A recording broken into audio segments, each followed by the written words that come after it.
Sa usa ka drone video nga gipadala sa Newsline Philippines niadtong Martes sa kaadlawon, makita nga hayag pa lang niadtong Domingo sa hapon, Setyembre 8. Doon na mga sakyanan nga nakaposisyon likod sa ACQ building kun Bible School building sulod sa compound sa Kingdom of Jesus Christ. Ang Bible School building nga gitawag usab og ACQ School of Ministries nahimutang kilid sa Jose Maria College at tubangan sa SMNI building. Makita sa mga video nga ang mga sakyanan ginaposisyon na. Dunay pick-up, dunay van, ug dunay mga SUV nga naka-standby. Tanawa, makita ka nakapalibot sa nahimutangan sa Bible School building ang mga naka-uniforming kapulisan. Samtang makita usab ang pipila ka mga individual nga nakasibilyan duol sa building nga murag dunay gipaabot ug dunay gibantayan sa ilang palibot. Makita sa Google Map nga ang Bible School building kon ACQ School of Ministries nga ginapalibutan og mga pulis sa video.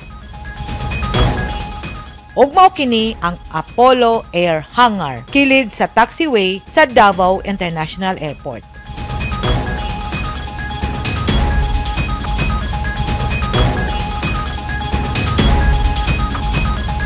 Sa ikaduhang drone video nga gipadala sa Newsline, kilom-kilom na sa dihang mitugpa sa runway sa Davao International Airport ug padulong ang C-130 sa Tactical Operations Group kun TOG-11. Samtang plastar na ang C-130 sa Old Airport kon TOG-11 sa Barangay Sasa. Makita usab nga nag-abot-abot na ang daghang sakyanan likod sa Bible School building. Ug makita na nga daghan ang mga tawo nga migawas gikan sa building ug dali-dali nga nanakay sa mga sakyanan.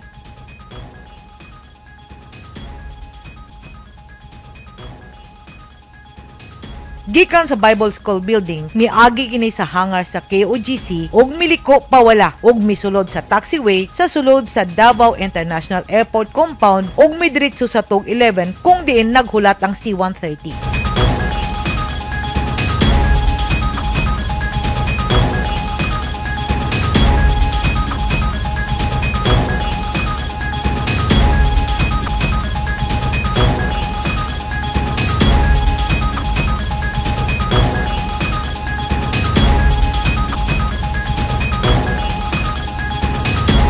Pagkanaog sa mga tao sa mga sakyanan nga gilangkuman ni Apollo Quiboloy, Ingrid Canada, Jacqueline Roy, Sylvia Simanes, Crescente Canada ug laing duha pa ka individual nga gipangita kuno sa Federal Bureau of Investigation sa Estados Unidos. Diretsong misakay sa C-130 ug nagpabilin ang mga sakyanan.